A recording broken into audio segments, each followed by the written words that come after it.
Bueno, entonces, dicho lo dicho, hermanos, vamos a pasar a la palabra.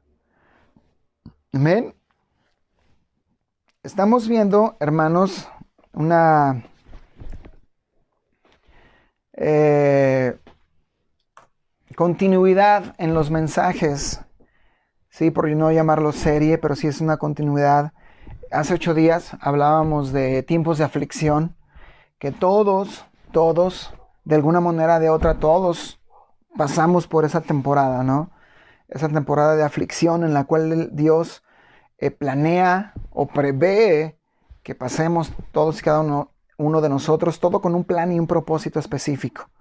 Sí, después el domingo veíamos el tema de un futuro maravilloso y cómo en Romanos el apóstol dice que las aflicciones que hoy estamos viviendo no son comparables con la gloria que nos espera. Y nos anima y nos exhorta a que no nos enfrasquemos, no nos quedemos en la aflicción. Y estudiamos cómo él, en medio de toda la aflicción que él vivía y él vivió, él no se dejaba sofocar por esa aflicción, sino al contrario, que tenía su vista, su fe y su confianza puesta en el futuro maravilloso que está por delante. Y no solamente en el ámbito terrenal, porque yo estoy seguro que Dios no ha terminado con nosotros, hermanos, y que tiene algo muy, muy extraordinario para ti y para mí en esta tierra, pero sobre todo en un lugar eterno, ¿sí? Que era el lugar donde el apóstol tenía puesta su fe y su confianza. Amén. Y hoy, hermanos, vamos a continuar platicando acerca de este tema. Sí, Dios en lo particular no me ha soltado con eso.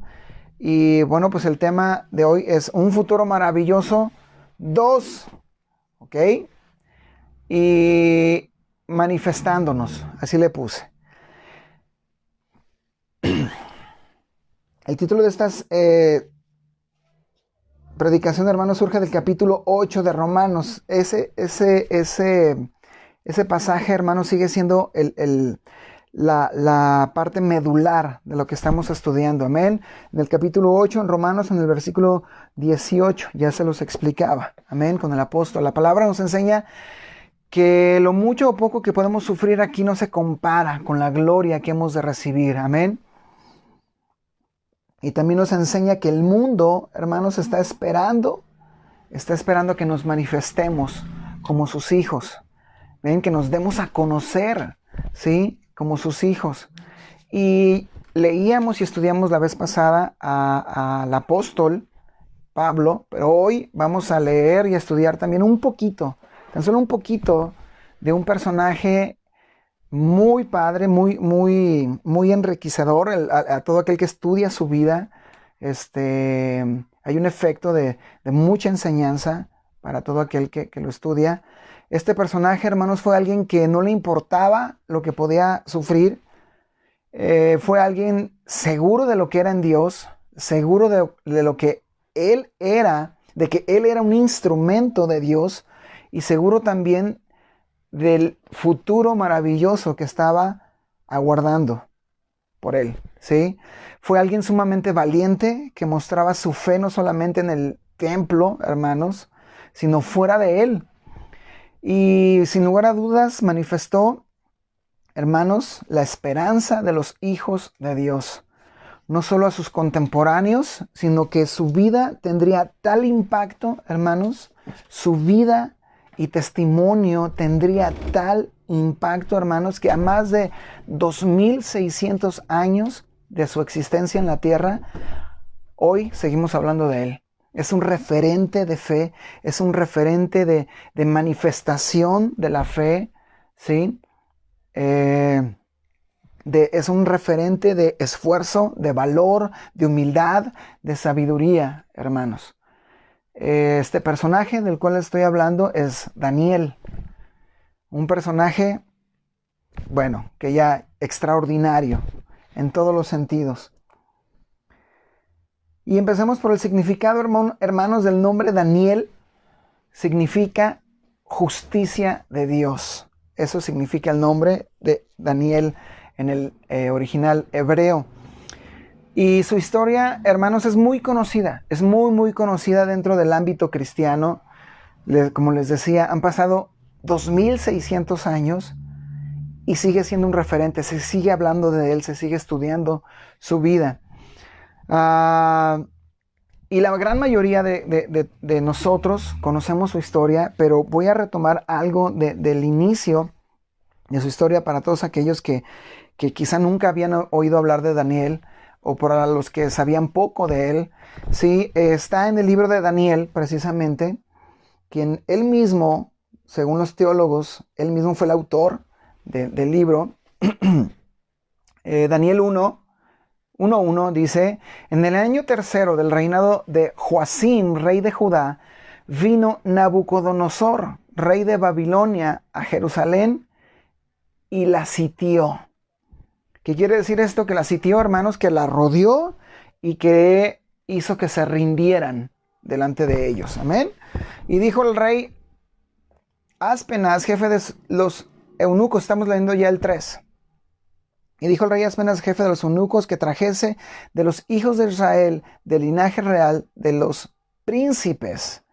Y en el 4 dice: muchachos en quienes no hubiese tacha alguna, de buen parecer, enseñados en toda sabiduría, sabios en ciencia y de buen entendimiento, e idóneos para estar en el palacio del rey, que les enseñase las letras y la lengua de los caldeos.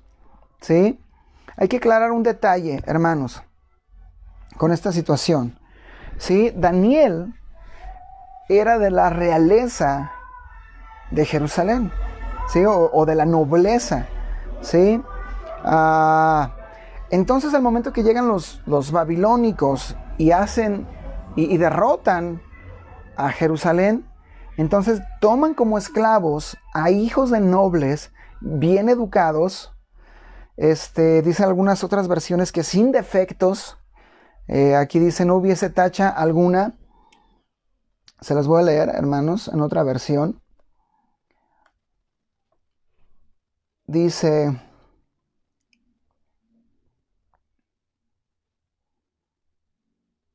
el rey Nabucodonosor quería tener a su servicio gente joven y bien parecida, que no tuviera ningún defecto.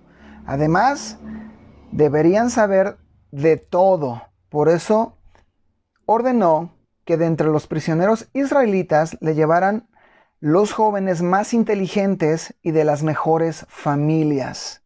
¿Cuál era el plan, hermanos? Entrenarlos durante 3 años en el idioma y las costumbres babilónicas, para que estos muchachos estuvieran al servicio del rey. ¿Sí? Ese era el plan. ¿Sí? Y entonces, hay una cosa que yo quiero poner de manifiesto ante ustedes. ¿Sí? Yo sé que hay muchos muchachos de los que están ahí en la iglesia. Se cree que cuando esto sucedió con Daniel tenía 17 años. Yo sé que muchos de los que están ahí podrían haber pasado por este filtro de que no hubiese tacha alguna y de buen parecer, porque hay muchos muchachos guapos, ¿no? Por ahí. Pero hay algo que quiero aclarar, hermanos. Hay que aclarar un detalle del cual no se dice mucho, hermanos.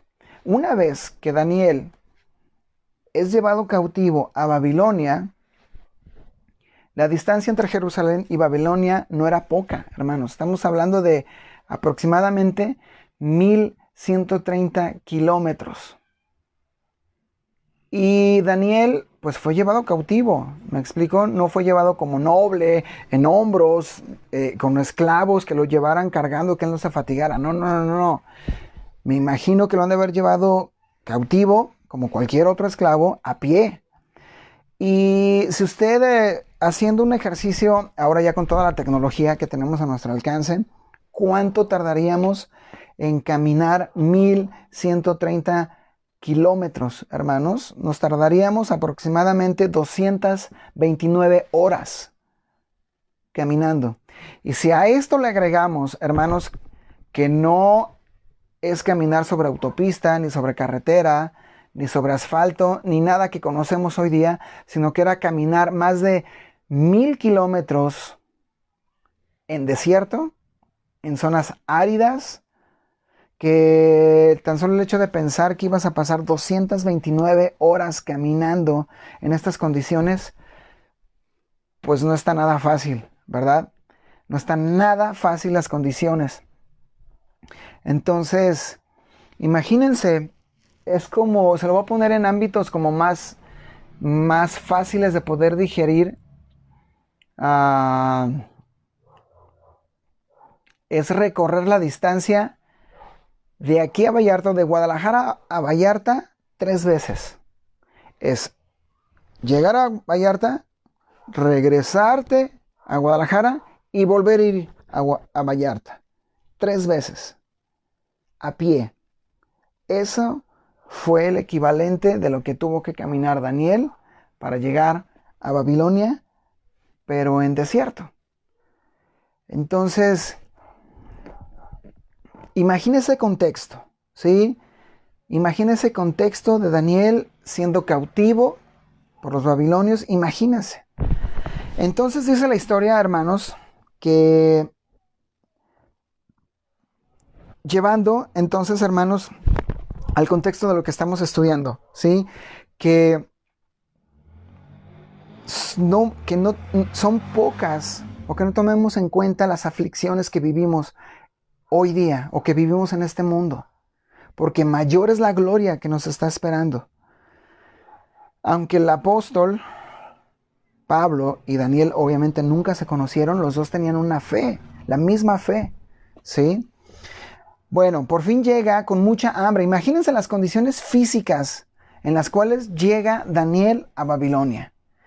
Más de 200 horas, más de 1000 kilómetros caminados, recorridos en desierto. ¿Se puede imaginar, hermanos? Las llagas, las ampollas, el sudor, las piernas entumidas de Daniel. Y por fin llegan a Babilonia. Llegan al lugar donde los van a colocar. Y ellos, aunque llegan en calidad de esclavos, no son tratados como esclavos comunes, sino que llegan a ser tratados como esclavos de élite, por así decirlo. ¿Sí? Y llegan a comer, llegan por fin a Babilonia, hermanos, y les ofrecen de comer. ¿Sí? Les ofrecen de comer no cualquier cosa, hermanos. Les ofrecen de comer del mismo menú del rey. ¿Sí? Y es aquí donde se pone interesante la historia. En el 5 dice, y le señaló el rey ración para cada día de la provisión de la comida del rey y del vino que él bebía, y que los criase 3 años para que al fin de ellos se presentasen delante del rey. ¿Sí? Entonces estamos contextualizando, hermanos. Más de 1000 kilómetros, más de 200 horas, cansadísimo, ampolladísimo. Imagínense las condiciones. Miren, pausa, quiero abrir un paréntesis. Una vez, estando yo chico, tuve un incidente de que me robaron y me quedé sin dinero alguno. Entonces llego a donde iba a tomar el camión, pero sin dinero. Entonces no me animé, no tuve el valor para pedir dinero a alguien y poder reunir el dinero suficiente para pagar el camión. Así que me fui a pie. Era una distancia, yo pienso que caminé, no sé, quizá 1 hora y media. Con esa hora y media, hermanos, tuve para llegar con los pies hinchados y con ampollas en los pies. Entonces no eran tan cómodos los zapatos que traía. Ahora imagínense a Daniel, ¿sí? Con todo lo que ya dijimos. Imagínense cómo llegó, ¿de acuerdo? Entonces llegan y no simplemente les dan agua, sino que les quieren dar del menú del rey. Quiero preguntarle hoy día, en esta tarde, a usted, con esas condiciones en las cuales usted llegaría a Babilonia, ¿usted comería de lo que le ofreciesen? o no comería de eso. Sí, me hace recordar también de otra anécdota, hermanos, una vez estando con un cuñado, nos invitó, él tenía una huerta de limones y nos invitó un día a trabajar con él y fuimos. Lo peculiar de la historia es de que al momento de llenar los costales de limón, la huerta estaba en un barranco. Había que bajar en zigzag varios niveles para llegar hasta la camioneta donde había que llenarla. Entonces tenías que bajar con los costales en el lomo, o a cuestas, perdón. Entonces tenías que hacer un zigzag, ¿sí? Varios. Y llegar a la camioneta y subir. Y te volvían a cargar y bajabas. Y subías. No, pesadísimo, hermanos. No, no, no, no. Pesadísimo. Esa vez estábamos mi hermano Josué y yo. El sudor, estábamos de sudor. No, no, nos sudaban zonas que no sabíamos que sudaban, hermano. Con eso le dio todo. Entonces, llega la hora de la comida, hermanos. No, no, no, no. Qué tenedor, qué cuchara, nada, nada, nada, nada, hermanos. Lo que queríamos era comer. Nos dieron unos frijolitos de la olla con un bistec asado que nos supo a gloria, a gloria. Y para beber, pues no hubo más que una rica bebida de limón, ¿no? Dije, bueno, ahorita nos van a hacer una agüita fresca. Pero no hubo azúcar. Así que en lugar de azúcar, le pusieron sal. Y nos dieron un vaso como de al litro, hermanos, con esa bebida. Y lo curioso del asunto, lo que quiero llegar es que nos supo a gloria. Mire, era más bien un suero, no era una bebida refrescante. Era más bien un suero, pero que nos ayudó mucho y no lo acabamos. Fue una cosa que no nos duró nada, esa agüita. ¿De acuerdo? Entonces, bajo las condiciones que ya vimos en las que Daniel tuvo que llegar a Babilonia y luego les ofrecen del menú del rey, ¿usted qué hubiera dicho? ¿No, gracias? ¿O le hubiera entrado con gusto a todo el menú? No contesta, ahí se la dejo para que la piense, hermanos, ¿ok? Y vamos a ver lo que Daniel hizo al momento de llegar a Babilonia. Dice en el 8, y Daniel propuso en su corazón no contaminarse con la porción de la comida del rey, ni con el vino que él bebía. Pidió, por tanto, al jefe de los eunucos que no se le obligase a contaminarse. ¿Sí? O sea, vean el corazón valiente de este chamaco, que en aquel entonces se cree que tenía 17 años. Era un chamaco. Llega en calidad de esclavo. Ojo, llega en calidad de esclavo. Cansadísimo del viaje. Y aún así se mantiene firme en sus convicciones. Sale esa valentía, al igual que el apóstol, recuerdan, está siendo juzgado ante el gobernador Félix y todos los que lo acusaban. Y él dice, no me quiero contaminar. Y fíjense, hay algunos detalles que para que no se nos vayan a escapar. Daniel provenía de una familia noble, hermanos. Él era alguien educado, alguien que creció en un contexto sin necesidad. Él era alguien muy bien educado, nunca le faltó nada, hermanos. En pocas palabras, era así como en nuestro contexto, era alguien fresón, alguien que no tenía necesidad de nada, ¿ok? Y de este estatus en el cual él vivía en Jerusalén, de esto pasó al otro lado, a ser esclavo, ¿sí? Imaginen, hermanos, lo que pasaba por la cabeza de Daniel. Imagínense su espíritu contrito mientras caminaba los 1130 kilómetros o más entre Jerusalén y Babilonia. Imaginen. Yo tan solo, cuando estaba haciendo el mensaje, dije, wow, o sea, sí, no debió haberla pasado bien. Yo me imagino que fue quizá un Daniel asustado, quizá un Daniel que a lo mejor iba derramando lágrimas, pero que por encima de su miedo, por encima de su dolor natural en su carne, la confianza en Dios era aún más grande. Me imagino a un Daniel orando, pidiéndole a Dios protección en esta nueva situación en la cual él se encontraba, porque iba caminando hacia una ciudad en calidad de esclavo que no sabía qué era lo que le esperaba. Era prácticamente un niño, un jovencito, pero él, me lo imagino, orando y poniéndose en las manos de Dios. Llega y lo primero que hace, hermanos, es negarse a una orden del rey. Qué valiente, ¿no? O sea, increíble el valor de Daniel. Como les decía, él en el trayecto no le estaba pasando nada bien, pero aún así decide mantener sus convicciones. Y a pesar de su condición física, hermanos, hambriento, cansado y triste, Daniel propuso en su corazón no contaminarse. Daniel era valiente, hermanos, yo creo que era lo que le seguía de valiente. Era muy, muy valiente, ¿sí? Y entonces cuando él, hermanos, toma la firme convicción a pesar de todo el contexto que le rodeaba, hermanos, decide no contaminarse, entonces Dios activa o pone o acciona su poder delante de Daniel.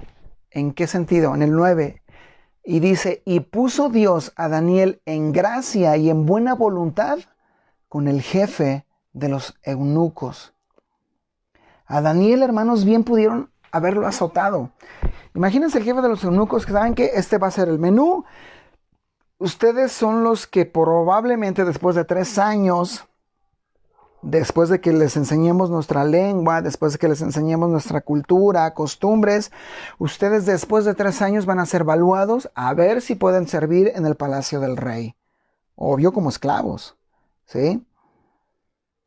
Llegan con estos nuevos jovencitos, les presentan la comida y que digan que no, miren hermanos, cualquiera en esa posición era para haberlos azotado.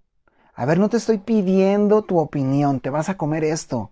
Y si no, pues te va a ir mal, porque la autoridad la tengo yo. Pero al momento de que Daniel se llena de valor y confía en Dios más allá de su contexto, hermanos, es cuando entonces Dios, la mano poderosa de Dios, cae sobre Daniel. Y sucede esto, y puso a Daniel en gracia y en buena voluntad con el jefe de los eunucos. En otras palabras, hermanos, palabras contemporáneas, hizo que Daniel le cayera bien al jefe de los eunucos.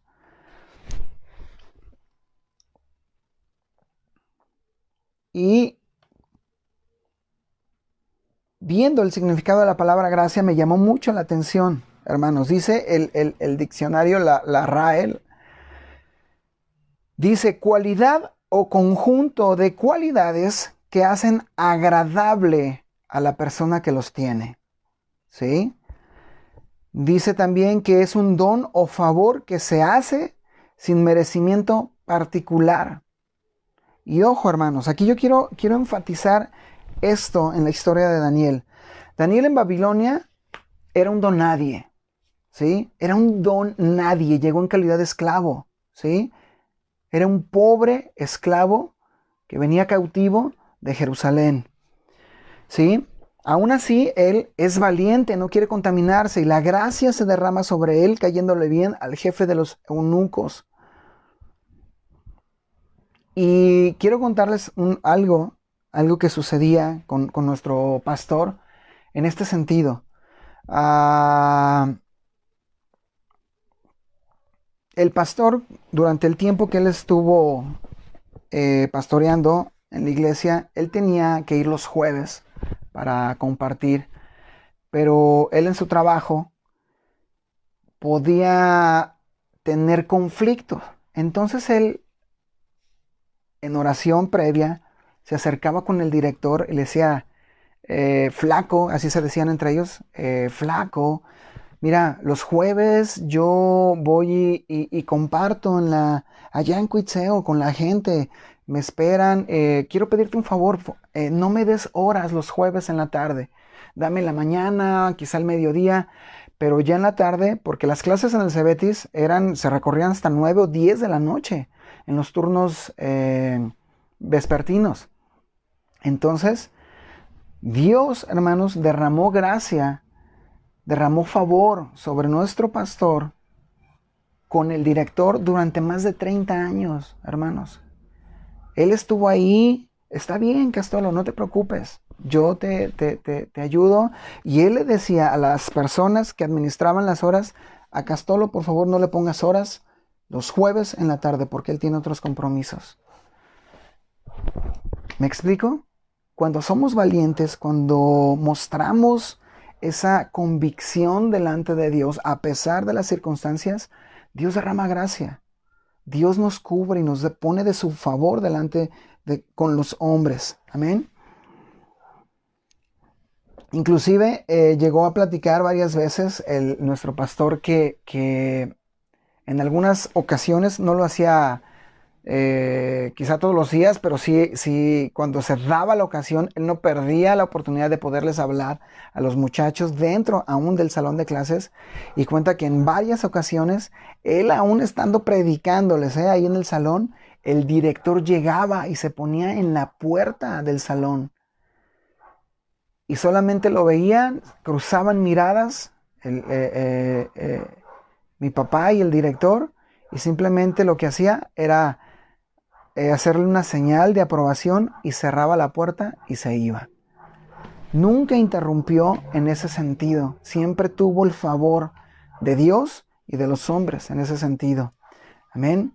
Entonces, hermanos, y más adelante dice la historia, dice en el 10, y dijo el jefe de los eunucos a Daniel, temo a mi señor el rey, que señaló vuestra comida y vuestra bebida, pues luego que él vea vuestros rostros más pálidos que de los demás muchachos, que son semejantes a vosotros, me condenaréis para con el rey mi cabeza.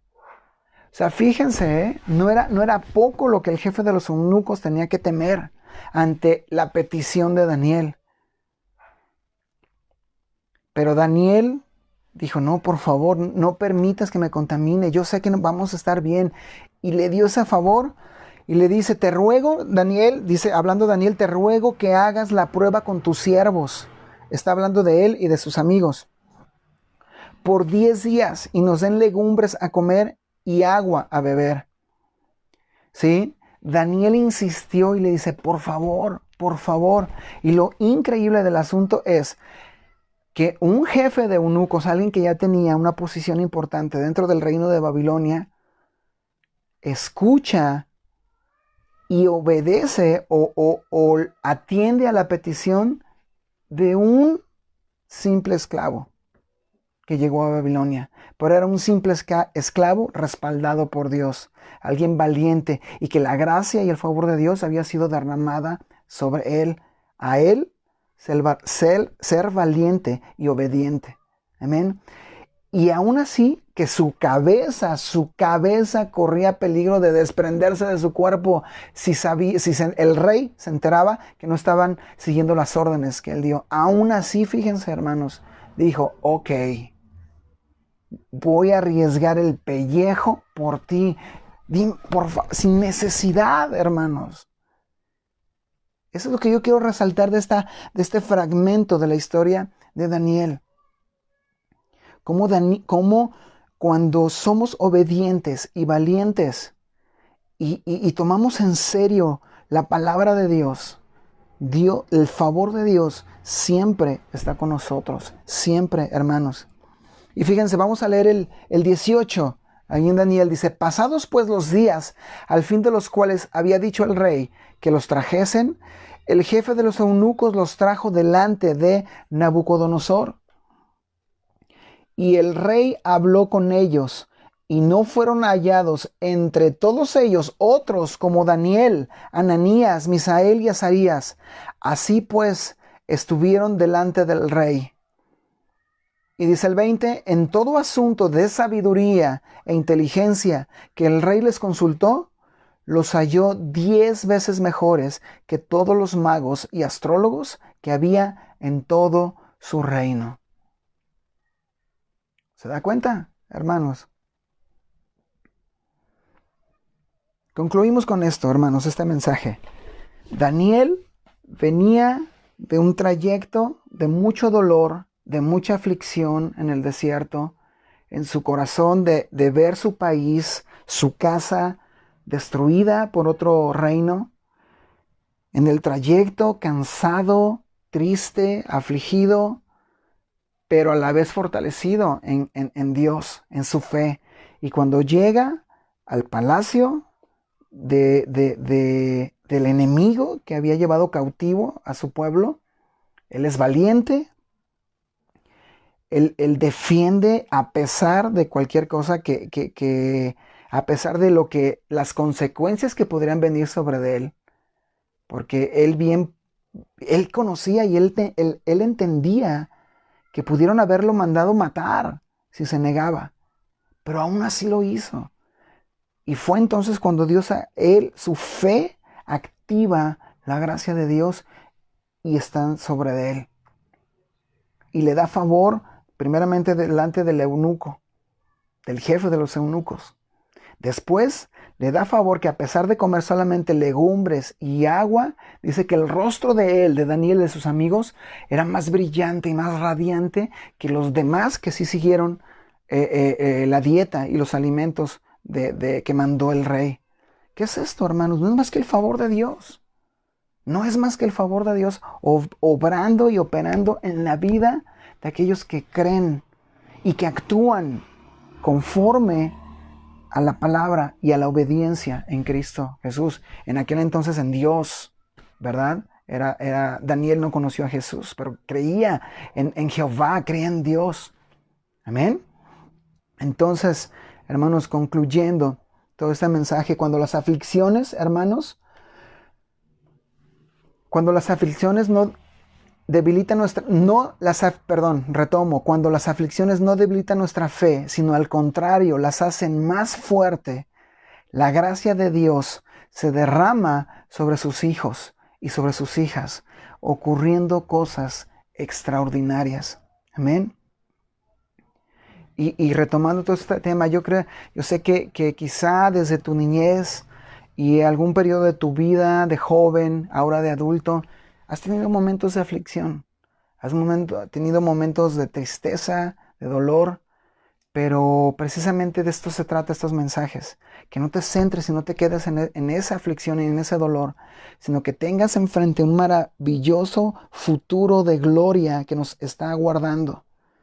Que tengas presente que el dolor no es más que para perfeccionarte y llevarte más allá, llevarte a cumplir los propósitos que Dios tiene para ti, tanto aquí en la tierra como en el cielo, en una gloriosa eternidad a su lado.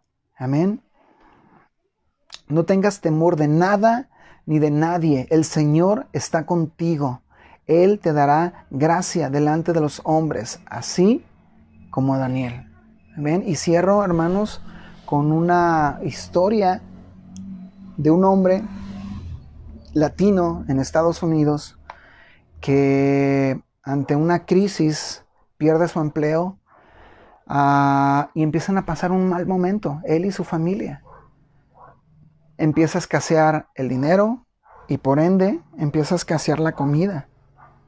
Y todos los días su esposa y él oraban para que Dios supliera su necesidad con un empleo.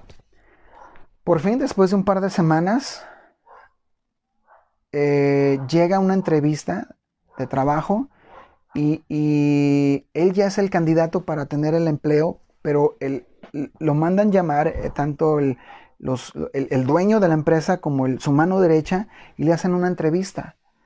Y le dicen, ¿sabes qué? Nos gustaste, creo que tú tienes el perfil, pero queremos hacer algo. Y le explican cómo quieren hacer una tranza, pero que lo necesitan a él para prestarse a esa tranza. y le dicen que le van a pagar bien. Y él se queda y dice, ¿sabes qué? No nos contestes ahorita, piénsalo y mañana nos contestas, te esperamos aquí a tal hora. Y imagínense, ¿no? Él con toda la necesidad que trae encima y llega por fin al trabajo que cree que ya se lo van a dar y le proponen esto. Imagínense qué difícil, ¿no? En el ámbito humano. Y llega con su esposa, ¿cómo te fue? Le dice, pues no sé si bien o mal. Y le cuenta a la esposa cómo está la situación. La esposa se queda así de así, dice, Dios mío, ¿qué hacemos? Lo ponen en oración y Dios pone la convicción en los dos de no prestarse a esa situación, a pesar de la condición en la que estaban.